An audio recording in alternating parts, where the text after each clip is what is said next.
வணக்கம் நண்பர்களே. இன்னைக்கு நாம ஒரு அற்புதமான வரலாற்று பயணத்துக்கு போக போறோம். இந்த விளக்கப்பதிவில் உங்களை நான் 17ஆம் நூற்றாண்டுக்கு கூட்டிட்டு போக போறேன். மூடுபனி படர்ந்த அந்த பழமையான அமெரிக்க காடுகளில் முற்றிலும் வேறுபட்ட இரண்டு உலகங்கள் சந்தித்துக் கொண்ட ஒரு காவிய கதையையும் மனிதநேயம் எத்தகைய அற்புதங்களை செய்யும் என்பதையும் தான் நாம இன்னைக்கு பார்க்க போறோம். 1607ஆம் வருஷம் கொஞ்சம் கற்பனை செஞ்சு பாருங்க. பிரம்மாண்டமான ஆங்கிலேய கப்பல்கள் சீறிப்பாயும் கடல் அலைகளை கிழித்துக்கொண்டு அமெரிக்க கரையை வந்தடையுது. கேப்டன் ஜான் ஸ்மித் அப்படிங்கிற ஒரு துணிச்சலான மாலுமி அந்த புதிய உலகத்துல காலடி எடுத்து வைக்கிறார். ஆனா அந்த மூடுபனி நிறைந்த அடர்ந்த காடுகள் யாருக்கு சொந்தம் தெரியுமா? பல நூற்றாண்டுகளாக இயற்கையோடு இணைந்து வாழ்ந்து வந்த தொன்மையான பௌஹேட்டன் பழங்குடியினருக்குதான். சரி, இப்படி முற்றிலும் முரண்பட்ட இந்த இரண்டு உலகங்களும் மோதும்போது என்ன நடக்குதுன்னு பார்க்கலாம். இங்க நீங்க ரெண்டு முக்கியமான ஆளுமைகளை கவனிக்கணும். ஒரு பக்கம் நம்ம போகாஹோண்டாஸ், அந்த பழங்குடி மன்னனோட அன்பு மகள். நீர்வீழ்ச்சிகள், காடுகள், பறவைகள்னு இயற்கையோடு ஒன்றி வாழ்ந்து அதிகாரத்தை விட அமைதியை அதிகம் விரும்பினவங்க. மறுபக்கம் ஜான் ஸ்மித், கையில ஒரு திசைக்காட்டியும் வரைபடமும் வச்சுட்டு புதிய உலக கண்டுபிடிக்கணுங்கிற லட்சியத்தோட வந்த ஒரு துணிச்சலான ஆங்கிலேய மாலுமி. ரெண்டு பேரும் எப்படிப்பட்ட துருவங்கள் பாத்தீங்களா? இந்த இரண்டு வேறுபட்ட உலகங்களும் சந்திக்கும் அந்த வரலாற்று சிறப்புமிக்க மீட்புத் தருணம் எப்படி நடந்துச்சுன்னு தெரியுமா?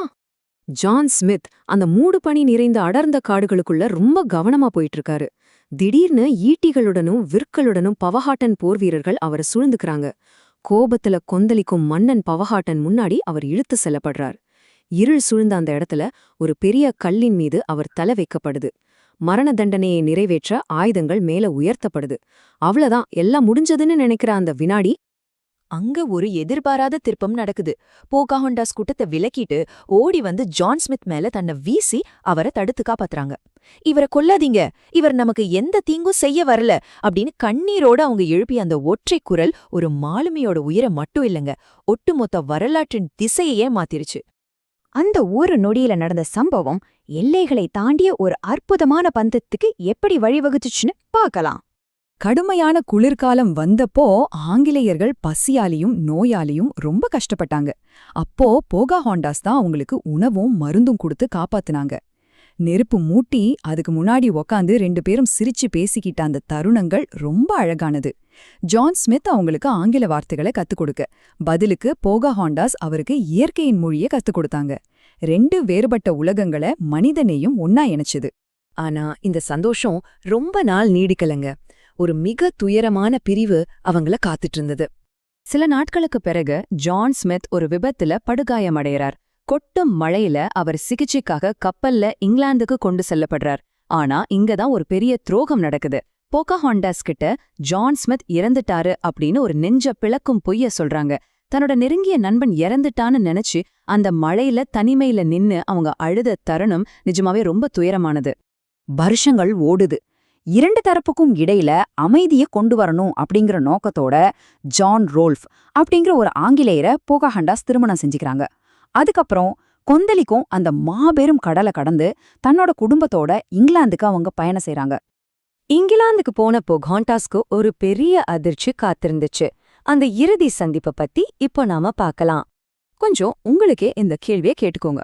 நீங்க மனசார நேசிச்சு ஆனா இறந்துட்டாருன்னு பல வருஷமா நினைச்சுக்கிட்டு இருந்த ஒருத்தர் திடீர்னு உயிரோட உங்க கண் முன்னாடி வந்து நின்னா உங்களுக்கு எப்படி இருக்கும்? அதுதாங்க போகாஹோண்டாஸ்க்கும் நடந்துச்சு. இங்கிலாந்துல வச்சு உயிரோட இருக்கிற ஜான் ஸ்மித்தை அவங்க நேர்ல பாக்குறாங்க. அவங்க கண்கள்ல கண்ணீர் வழியுது. அந்த அதிர்ச்சிய அவங்களால தாங்கிக்கவே முடியல. வார்த்தைகளால விவரிக்க முடியாத எத்தனையோ உணர்ச்சிகள் அங்கே மௌனமா பரிமாறப்படுது. அவங்க மீண்டும் சந்திச்சாலும் வாழ்க்கைய அவங்கள வெவ்வேறு திசைகள்ல பிரிச்சு வச்சிருச்சு அப்படிங்கிற நிதர்சனம் அவங்களுக்கு புரியுது. சரி, போகாஹோண்டாஸ் விட்டு சென்ற அந்த மனித நேயத்தின் அடையாளம் என்ன அப்படிங்கறது நாம தெரிஞ்சுக்கணும். இந்த வயசை கொஞ்சம் கவனிங்க. 21. ஆமாங்க, வெறும் 21 தான். 1617ஆம் வருஷம் இங்கிலாந்துல இருந்தப்போ திடீர்னு ஏற்பட்ட உடல்நலக் குறைவால போகாஹோண்டாஸ் தன்னோட 21வது வயசுலயே இறந்துட்டாங்க. மென்மையான குளிர்கால வெளிச்சம் அந்த அறையில விழுந்து கொண்டிருந்த தருணத்துல அவங்க உயிர் பிரிஞ்சுது. அவங்க ரொம்ப குறுகிய காலமே வாழ்ந்திருந்தாலும் அவங்க விட்டு சென்ற தடயம் அளப்பரியது.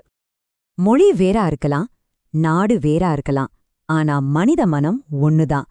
ஒரு சின்ன கருணை முழு வரலாற்றையே மாத்த முடியும். இதுதாங்க இந்த காவிய கதையோட உண்மையான ஆன்மா. இப்போ நான் உங்ககிட்ட ஒரு கேள்வி கேட்க விரும்புறேன். பொக்காஹாண்டாஸோட அந்த ஒற்றை கருணை 2 முரண்பட்ட உலகங்களையே இணைச்சது. அப்படின்னா நீங்க உங்க வாழ்நாள்ல காட்டும் அந்த சிறு சிறு கருணைகள் நாளைய வரலாற்றை எந்த அளவுக்கு நேர்மறையா மாத்தப் போகுது? கொஞ்சம் யோசிச்சு பாருங்க.